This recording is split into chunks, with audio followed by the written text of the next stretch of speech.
Bismillahirrahmanirrahim. Nahmaduhu wa nusalli wa nusallim ala rasulil karim amma ba'du. Hadirin bukan Allah Subhanahu wa taala hanya akan menerima amal apabila amal yang dilakukan oleh manusia itu ikhlas. Innallaha yaqbalul amalal mukhlis.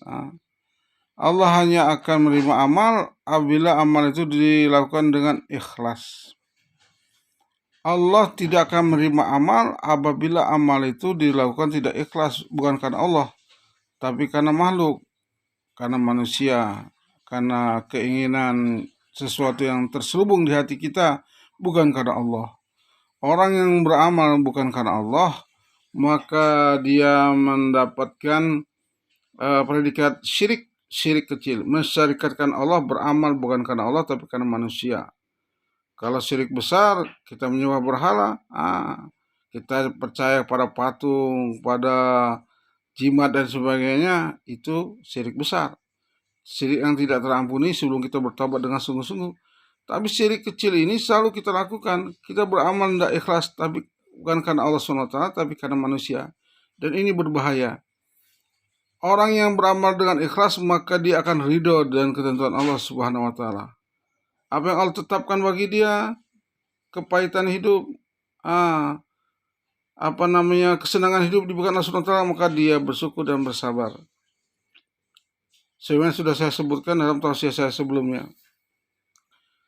Sebagaimana air yang mengalir ini, orang yang ikhlas beribadah karena Allah SWT, orang yang ikhlas dalam hidupnya, maka dia ini ibarat air yang mengalir.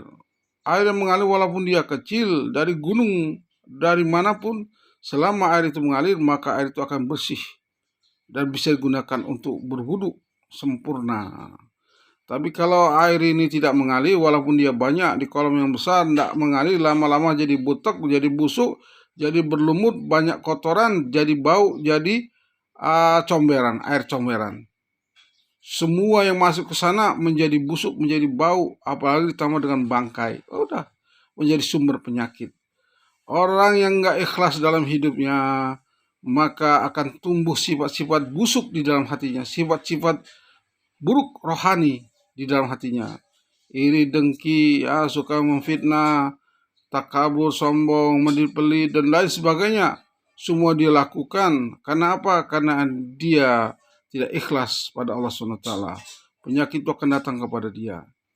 Begitu juga apabila ini orang tidak ikhlas dalam hidupnya, maka terkadang dia seperti air teko. Air teko itu air yang ada di dalam teko. Bisa kita isi dengan susu, kopi, teh, dan lain sebagainya. Sesuai dengan pesanan. Orang yang tidak ikhlas dalam hidupnya, maka orang ini terkadang melakukan sesuatu karena pesanan manusia, pesanan makhluk, pesanan pimpinan. Maunya apa, saya lakukan. Maunya pimpinan apa, siapa yang membayar saya, maka saya lakukan. Tapi kalau tidak bayar saya, tidak saya lakukan. Sebagaimana juga air pump. Air pump ini dia hanya akan mengalir ketika dia dibayar setiap bulan. Kalau tidak dibayar setiap bulan, maka dia akan mati. Begitulah sifat-sifat orang apabila tidak ikhlas dalam hidupnya. Orang yang ikhlas itu hanya Allah yang tahu. Itu masalahnya. Bahkan mereka pun tidak tahu orang itu ikhlas atau tidak. Dalam hadis dikatakan bagaikan seekor semut hitam di atas batu yang hitam di tengah hutan di malam gelap gulita. Orang yang ikhlas itu tidak tahu kita itu orang itu ikhlas atau tidak. Bahkan diri kita pun kita tidak tahu ikhlas atau tidak. Tapi yang jelas ikhlas itu hanya bisa kita dapatkan apabila kita istiqomah dalam amal. Terus menerus ajak kita susah, kita bahagia, terus sholat, terus beribadah, terus tahajud, terus zikir, terus sholat malam, terus kita sholat di masjid. Mau susah tidak susah, terus kita ibadah pada Allah SWT. Mau orang benci tidak benci, tetap kita ibadah pada Allah SWT dengan ikhlas, dengan Allah SWT. Maka itu orang yang ikhlas itu disenangi Allah SWT, dicintai Allah Subhanahu wa taala. Dan ciri-ciri waliullah, kekasih Allah itu ikhlas hanya karena Allah SWT. Disebut kekasih waliullah, kekasihnya Allah, karena dia beramal itu hanya karena Allah, tidak pada makhluk, tidak karena makhluk. Tidak karena makhluk, maka disebut dengan waliullah, kekasih Allah.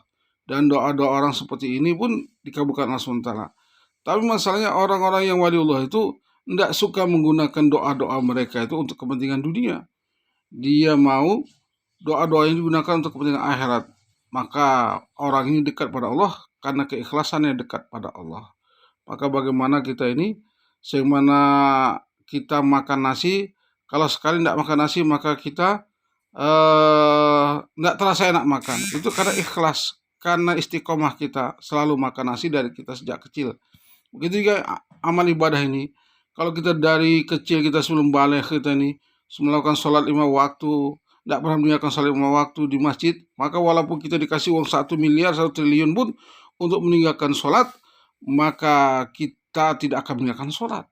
Karena apa? Karena kita sudah istiqomah, udah ikhlas pada Allah SWT. Tapi orang yang biasa meninggalkan sholat, maka tidak usah dikasih duit saja, karena tidur, karena ngantuk, karena malas, karena nonton TV, karena main, maka karena tamu, maka dia meninggalkan sholat.